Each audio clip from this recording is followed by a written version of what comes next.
Hər vaxtınız xeyir olsun bizim dəyərli YouTube izləyicilərimiz, Qarabağ azarkeşlər və bütövlükdə futbol ictimaiyyəti. Bu dəfəki mövzumuz tam fərqli bir mövzudur, həm də ki dop-dolu bir hekayədən ibarət olan mövzudur.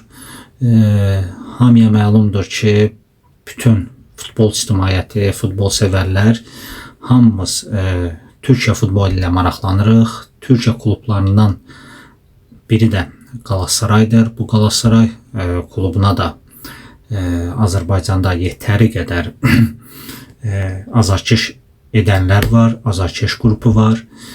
Məhz Qalatasaraydakı məşhur bir kəlmə işlədilir azarkeşlər tərəfindən, cimbom kəlməsi. Sizlər üçün də maraqlı olardı ki, bu cimbom kəlməsi hardan gəlir, tarixi hara gedib çıxır, nə deməkdir, hekayəsi hardan qaynaqlanır.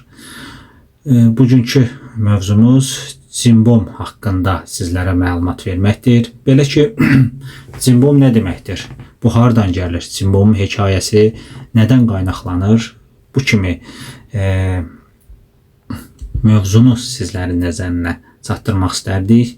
Belə ki, futbol azarkeşləri bir çox himnlərdə cimbom ifadəsini işlədirlər.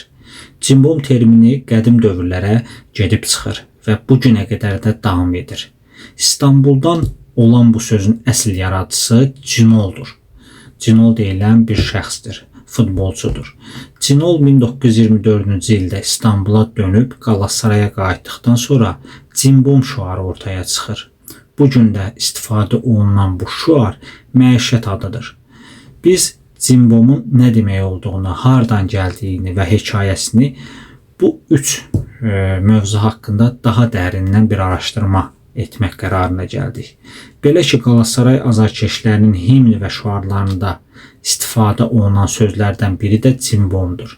Cimbom sözü əvvəldə də qeyd etdiyimiz kimi Cinol adlı şəxsdən gəlir. Qalatasarayın yüksəlişi dövründə ortaya atılan bu söz mahnı və şüarlarda səslənməyə davam edir. Bu gün də istifadə olunur. Bəs cimbom deyilən anlayış, bu şüar tarixən hardan gəlir? Cimbom 1924-cü ildə İstanbula gələn Cinoldan yaranıb. Cinol Qalatasaraya keçərək komandanın yüksəlişinə təkan verir. Bunun ardınca fanatlar cimbom kimi şüarlar səsləndirməyə başlayırlar.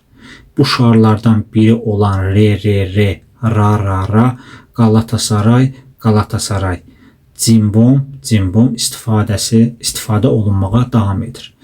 Cimbom hekayəsi nədir? Qalatasarayın çempionluq qazanmasından sonra ortaya atılan terminlərdən biri də cimbom idi. Komandanın qəfil yüksəlişi və çempionluq qazanması həm komanda yoldaşları, həm də azarkeşlər tərəfindən müxtəlif şüarlara səbəb olub. Cinola həsr olunmuş bu şüar bütün Qalatasaray azarkeşlərinin istifadə etməyə davam etdiyi bir şüardır. Qalatasaray sadiqliyini nümayiş etdirməyə və ifadə etməyə də kömək edən cimbom termini İstanbulda yaranıb və mahnılarda yer alır. Əgər bu video siz azarkeşlər üçün, Qarabağ azarkeşləri və futbol azarkeşləri üçün, Türk klubu Qalatasaray azarkeşləri üçün də maraqlı oldusa, bu videonu bəyənib paylaşmağı və kanalımıza abunə olmağı unutmayın. Hələlik Allah'a amanında.